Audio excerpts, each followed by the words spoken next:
Stories, le podcast où toutes les marques du collectif racontent leur histoire. Salut tout le monde, bienvenue sur Stories. Je suis avec Alexandra Rigaud de la marque Joupon. Salut Alexandra. Bonjour Maxence. Je suis trop content qu'on puisse parler un petit peu de ta marque. Vous allez voir, il y a une belle histoire bien sympa à raconter. Je te propose de démarrer tout simplement par nous dire qui tu es, Alexandra. Alors déjà je m'appelle Alexandra Rigaud et moi je suis marseillaise, donc on fait un peu le grand écart là, nous deux. Et j'ai 48 ans, je suis maman de deux petits garçons de 4 ans et 7 ans. Et je me suis lancée il y a 2 ans, donc à 46 ans, un nouveau défi professionnel qui était de créer ma propre histoire en lançant ma marque qui s'appelle donc Joupon. Tu l'as bien prononcé, bravo. Joupon, c'est alors Jupe apostrophe ON, puisque là on n'est pas à l'écran, et en fait c'est la jupe qu'on met par-dessus, d'où le on. Voilà. Et alors Dupont, tu peux nous en dire plus ça sert à quoi déjà le produit? Après, je te demanderai ce que c'est que la marque, comment tu as créé ça. C'est quoi un Dupont? Alors, un Jupon, en fait, c'était une jupe de protection pour deux roues, principalement pour scooter, mais aussi pour trottinette, et puis un petit peu pour vélo, mais après, il y aura aussi une gamme dédiée au vélo. L'idée, c'est d'être protégé du froid, de la pluie, du vent. C'est un produit unisexe, mais pour les femmes en particulier, je dis que ça protège aussi des regards indiscrets. Ah Celles oui. qui nous écoutent savent de quoi je parle, parce que la jupe qui remonte, qui s'envole, enfin voilà, c'est pas toujours très confort. Donc il y avait aussi cette problématique-là.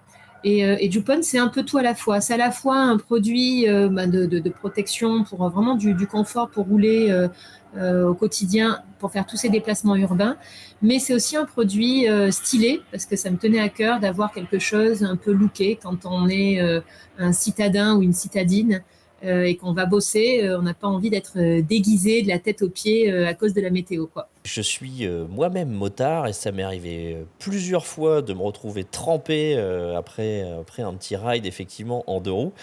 Là, ce que je trouve canon chez Dupont, effectivement, c'est l'esthétique. Effectivement, il y a énormément de produits où c'est pas le cœur du sujet, c'est purement pratique. Ça protège de la pluie, mais c'est pas esthétique. Là, tu as l'esthétique. Et puis, c'est une matière première qui est assez noble, non? Elle vient d'où la matière première? Tu peux nous en dire un peu Mm plus? -hmm. Oui, alors j'ai dans la collection, en fait, j'ai deux gammes. J'ai une gamme hiver qui est en soft shell.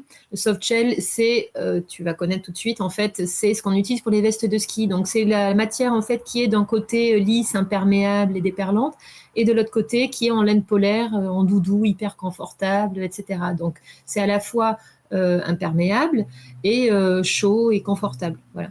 Donc ça, c'est une matière qui malheureusement n'est pas biosourcée, parce que c'est du polyester. Il existe du polyester issu de plastique recyclé, mais là, compte tenu des critères techniques que je recherchais, en fait, aujourd'hui, ça n'existe pas. Il n'y en a pas. Je n'ai pas trouvé, en tout cas, pour avoir aussi une offre de prix intéressante. Donc ça, c'est pour la collection hiver. Et après, j'ai une collection, on va dire, mi-saison, qui est là en jean upcyclé. Et dans ce cas-là, je m'appuie en fait sur deux sourcings.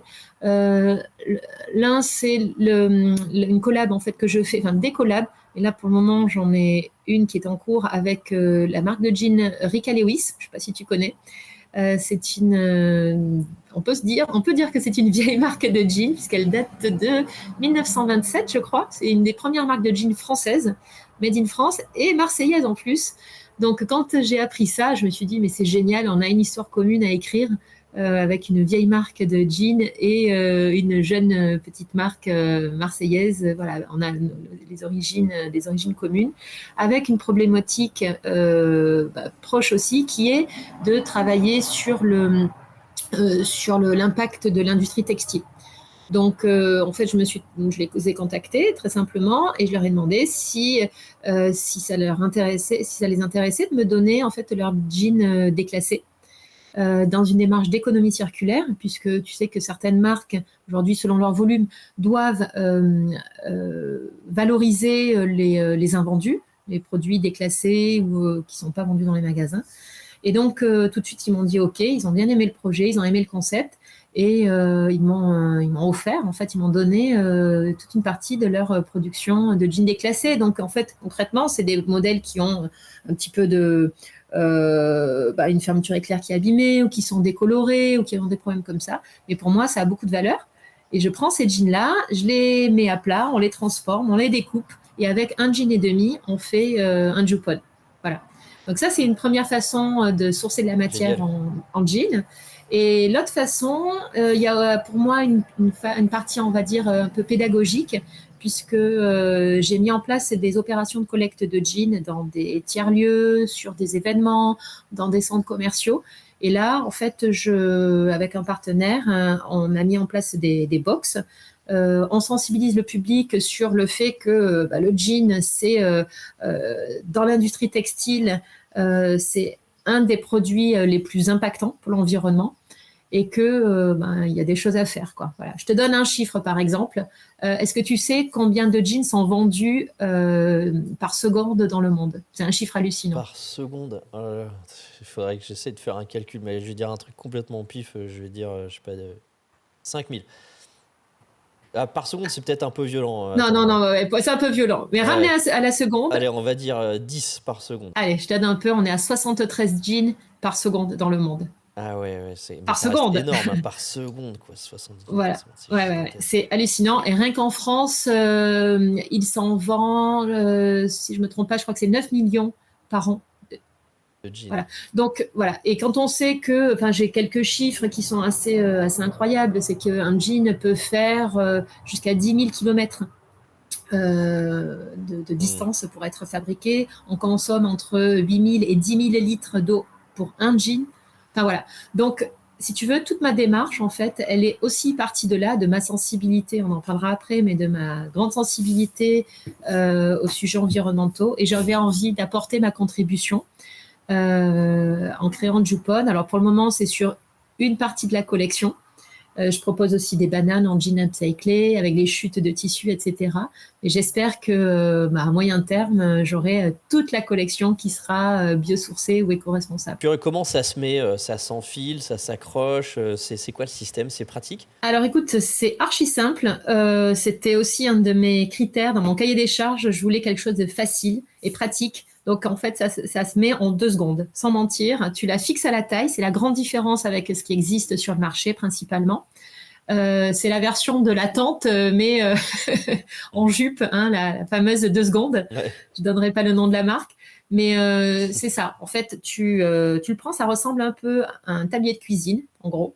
On le fixe à la taille avec un clips. On a une sangle qui est réglable, donc on l'ajuste en fonction de sa morphologie ou de sa tenue, si on a une grosse parka ou un simple t-shirt. Et puis voilà. Après, en option, on peut rajouter ou pas des sangles élastiques à la cheville. Ça, c'est pour les personnes qui veulent être plus confort ou qui vont rouler un peu vite pour pas que ça se soulève. Mais voilà, c'est pas plus compliqué que ça. Et ensuite, après, pour l'enlever, c'est pareil. Et moi, je le vends, en fait, le jupon, dans un petit sac pochon qui sert à la fois de sac d'emballage. Ça, c'est aussi une autre, comment dire, un autre axe de ma démarche éco-responsable, c'est zéro emballage, zéro plastique. Donc, j'ai vraiment réfléchi au packaging. Et la meilleure option pour moi, c'était de le vendre dans ce pochon qui sert à la fois de sac d'emballage, c'est joli, c'est sympa, mais surtout, ça sert de sac de transport ensuite. Donc, une fois que tu as fini d'utiliser ton jupon, tu le ranges, tu le Génial. mets en boule. Il est protégé, il salit pas.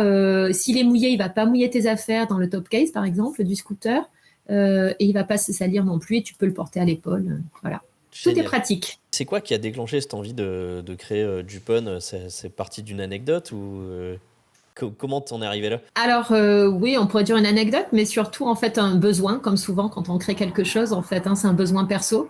Et moi, ça fait aujourd'hui, ça va faire à peu près une vingtaine d'années que je roule en scooter à Marseille, donc et vraiment tous les jours, quoi. C'est vraiment mon mode de déplacement favori.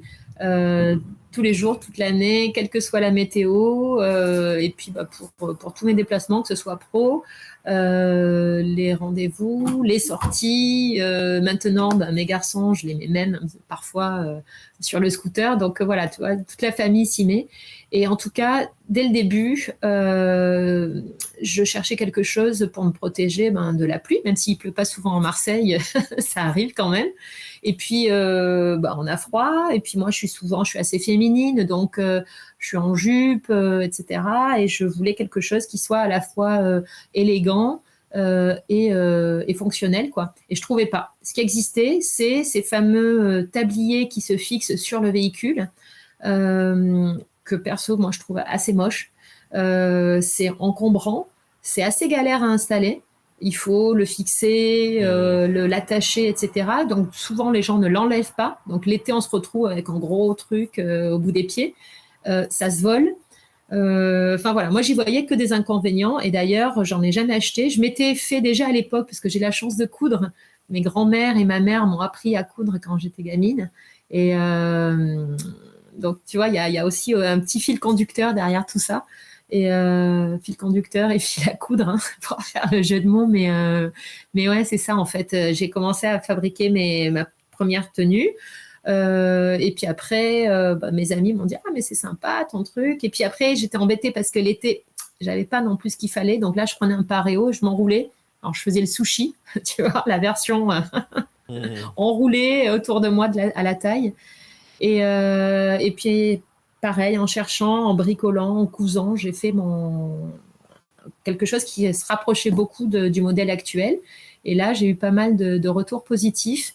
Et voilà, c'est comme ça que ça a commencé. Et puis, il y a 2 ans, voilà, changement d'orientation professionnelle. La question s'est posée de se dire, bah, tiens, si je me lançais dans cette idée-là, ce petit truc que j'ai dans la tête depuis un moment, et pourquoi pas, quoi. Voilà. Excellent. Et donc, tu sais, ça t'a démarré il y a 2 ans. C'est-à-dire que tu avais des enfants qui avaient 2 ans à l'époque et 5 ans. Comment ça se passe Ouais. quand tu es à la fois maman, entrepreneur? Ça n'a pas été trop compliqué de conjuguer les deux? Ben si, je vais pas te dire le contraire. Hein. C'est pas évident. Et puis si je rajoute un truc, une couche, on va dire, c'est que mon conjoint lui aussi a sa société, une start-up. Donc on est 2 entrepreneurs à la maison. Ah ouais. Donc c'est assez intense, on va dire. L'avantage, c'est qu'on peut organiser notre temps un peu comme on l'entend. Mais l'inconvénient, c'est que c'est assez prenant. Donc voilà, on jongle comme on peut. Et puis, voilà, quand on a sa boîte, c'est tout le temps, quoi. On a la tête tout le temps prise dans nos pensées. Et c'est vrai qu'il faut arriver parfois à s'extraire de ça pour se concentrer sur sa famille, quoi. Parce que voilà, il faut arriver à doser et que ça n'empiète pas trop sur la vie perso, quoi. Mhm. Mais bon, après, mes garçons sont ravis de venir avec moi quand je fais des salons. Ils sont hyper fiers de leur maman. J'imagine que la vie n'est pas rose tous les jours. Est-ce que tu aurais une petite anecdote à nous raconter? Une erreur que tu aurais faite? Tu l'as faite sur l'instant en croyant que c'était une bonne idée, puis tu te rends compte que c'est une erreur. Et si quelqu'un nous écoute et qu'il entreprend aussi, et quelque chose que tu voudrais qu'elle sache ou qu'il sache, pour pas qu'elle ait à faire ça. Ça serait quoi cette erreur ou cette anecdote que tu voudrais raconter? Moi, je suis plutôt enthousiaste et j'ai tendance à vouloir aller vite et à lancer des choses. Donc, peut-être que au début, je me suis un petit peu trop avancée sur le lancement. J'ai voulu faire ma campagne de crowdfunding l'année dernière. Alors ça a été un gros stress parce que, en fait, j'étais pas prête dans le sens où il faut avoir une grosse communauté. On me l'avait dit, mais je me disais que c'était aussi pour moi un moyen de la faire grossir et que c'était un Ouais. outil de communication. Mais en fait, c'est un gros boulot, un gros challenge. Et puis surtout, c'est un peu qui tout double parce que selon les plateformes, en tout cas moi la mienne sur Ulule, c'est ce qu'ils appellent le tout ou rien. Donc si tu atteins pas ton objectif, Oui. tu perds tout. Tout le Ouais. boulot que tu as fait pendant des semaines et des mois avant, on rembourse les gens qui ont investi et puis toi, tu repars à zéro. Donc ça a été assez flippant parce que je voulais réussir, quoi, tu vois, et jusqu'au bout, je savais pas. Voilà. Ouais, et du Mais coup, tu as dû fortement t'engager, t'investir pour que ça marche, etc., j'imagine. ouais, c'est ça, c'est ça. Mais après, non, globalement, oui, voilà, il y a des choses qu'on fait et on se dit, ben, moi, je suis plutôt du genre à me dire, ben, écoute, la prochaine fois, je ferai mieux. Je prends des enseignements, ça je retiens, ok, ça j'évacue, je le ferai plus, j'ai compris. Le message que je préfère faire passer, au contraire, c'est de dire, ben, il faut oser, il faut tenter, et voilà. Voilà, faut vivre, faire des expériences, et puis après, faut mesurer le risque. Hein. Tout est question de dosage, bien sûr, et de gestion du risque, surtout quand c'est ton argent que tu investis et ton temps, bien sûr. Mais mais in fine, il y a toujours des solutions, on arrive toujours à s'en sortir, quoi. Parlons un petit peu de commerce physique. Qu'est-ce que tu as déjà eu comme expérience dans le commerce physique avec Dupod ou même par le passé? Tu as déjà eu des ventes dans les concept stores ou ailleurs? Oui, alors bon, moi, j'étais pas du tout dans ce secteur-là. Je faisais du conseil, de l'accompagnement d'entreprise en développement durable RSE, si tu veux. Donc, Hmm. c'était pas du tout la partie physique, en fait, c'était pas du tout mon domaine. Mais j'aime ça quand même. Et j'ai testé, oui, plusieurs. Ben, justement, en fait, là, la société, elle existe depuis 1 an et demi, réellement. J'étais en mode projet 1 an auparavant encore, donc ça fait 2 ans et demi que le projet tourne. Donc j'ai pris ces derniers mois vraiment comme une expérience, là encore, tu vois, où je testais, c'était plutôt en mode test and learn, où j'ai regardé ben, quels étaient les meilleurs canaux de distribution pour moi, les meilleurs outils de com aussi, etc. Les concept stores, pour le moment, je les fais sur Marseille, dans des concept stores, mais des petites boutiques, en fait, pas comme la place des Patronnes, parce que je pense sincèrement que j'ai un produit qui est vraiment produit de niche, qui, euh, Hmm. qui s'adresse à des urbains, vraiment. Et ce ne sont pas des personnes qui vont aller leur samedi après-midi faire la grande avenue des spécialistes de scooters pour aller s'acheter un équipement. C'est pas le public. Ouais, tout à Là, fait. c'est la working girl, c'est le gars qui bosse dans les bureaux et qui a son scooter comme un utilitaire et qui veut juste quelque chose de fonctionnel, mais encore une fois, avoir un look sympa qui va avec. Mais il va Ouais, pas forcément avoir le réflexe d'aller dans les magasins spécialisés. ouais, Et c'est aussi un achat coup de cœur. ouais, clairement. C'est un super cadeau aussi. Et j'ai d'ailleurs beaucoup de clients qui l'ont acheté pour l'offrir. Donc, je pense que ouais, un concept store, c'est vraiment un bon endroit pour exposer Dupont et pour présenter le concept. Parce que c'est vrai que moi, ma difficulté aujourd'hui, entre guillemets, c'est que c'est un produit qui n'existe pas. Alors, l'avantage, c'est que j'ai peu de concurrence, voire pas du tout si on essaie de comparer avec le produit identique qui n'existe pas. Il y a des offres similaires, mais voilà, tu as bien compris. Mais du coup, il faut que les gens l'aient vu, il faut Ouais. qu'ils y pensent, et il faut faire un peu de pédagogie et expliquer les choses. Après, je te rassure, quand on le voit et quand on en a l'utilité, tout de suite, on dit, ah mais oui, mais bien sûr. C'est un cadeau où c'est pas le genre de cadeau qui va finir dans un placard parce que si effectivement tu fais tout le temps du scooter, t'as tôt ou tard, t'as besoin, t'es confronté à la pluie ou au froid, et là au moins t'as un truc esthétique, joli, sympa, et avec une fabrication consciente et engagée. Donc quel beau cadeau si vous nous écoutez. C'est ça, c'est ça. Euh, Oui, parce que ça, c'est aussi quelque chose qui me différencie beaucoup de la concurrence, outre le côté fonctionnel, esthétique, etc. On l'a bien expliqué. Mais il y a aussi toute la démarche éco-responsable ouais, que je mets en avant, parce que ça me tenait à cœur vraiment. C'est vraiment moi dans mes valeurs. Et puis, bah, c'est ce que je faisais avant. Donc, j'avais envie, quitte à me lancer un nouveau défi professionnel, à apporter justement mon expérience, mon expertise dans ce domaine-là. Et donc, j'ai essayé vraiment de réfléchir sur toute la chaîne de valeur de Jupon à ce que je pouvais apporter d'éco-responsable, à la fois dans le sourcing des matières, on l'a dit tout à l'heure, mais également dans le mode de production, puisque c'est fabriqué en local à Marseille. En plus, je travaille avec des ateliers solidaires. Donc, ce sont des chantiers d'insertion qui emploient des personnes en insertion professionnelle et donc qui apprennent un métier. Et donc ça, c'est aussi assez remarquable, sans m'envoyer des fleurs, mais en tout cas, dans cet univers-là, dans l'univers du deux roues, il n'y a pas beaucoup de marques qui aujourd'hui font fabriquer en France et solidaires. Ouais, c'est des très très belles valeurs et c'est d'ailleurs pour ça que on va être très fiers de te voir arriver à Lille. Euh, alors, tu as déjà cité le nom tout à l'heure, tu peux nous en dire plus? Qu'est-ce qui t'a fait rejoindre la place des patronnes? Qu'est-ce que tu as aimé dans le concept? Alors, ce que j'ai aimé, il y a pas mal de choses en fait. C'est un autre niveau de concept store, comme je te dis. J'ai expliqué, pardon, j'ai testé ce que ça pouvait donner en concept store, mais pas de façon aussi structurée. Et moi, dans votre proposition, en fait, j'aime ce côté très business en fait que vous avez mis en place, des outils que vous nous mettez à disposition, etc.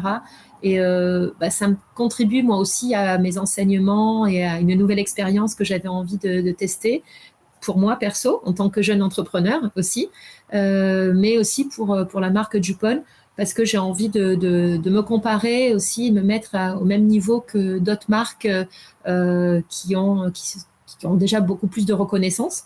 Ça, c'est le premier point. Après, vous êtes sur l'île, donc j'y suis pas encore et c'est une façon de découvrir un peu ce secteur-là et d'apporter un peu de soleil aux Mhm. Lillois. Que, non, non, j'ai été vachement séduite en fait par le concept de la place des patronnes avec un bel espace, un bel accompagnement aussi.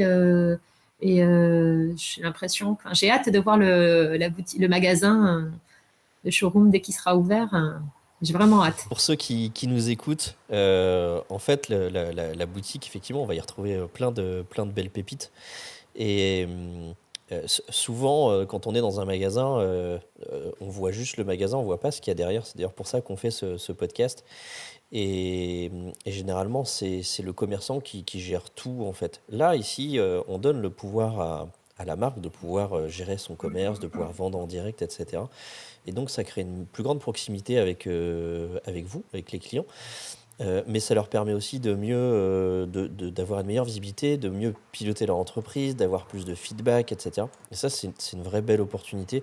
Donc, si vous achetez une Jupon, bah, c'est une vraie BA que vous faites aussi pour aider Alexandra à se développer, à faire connaître son produit, sa marque, qui est vraiment géniale.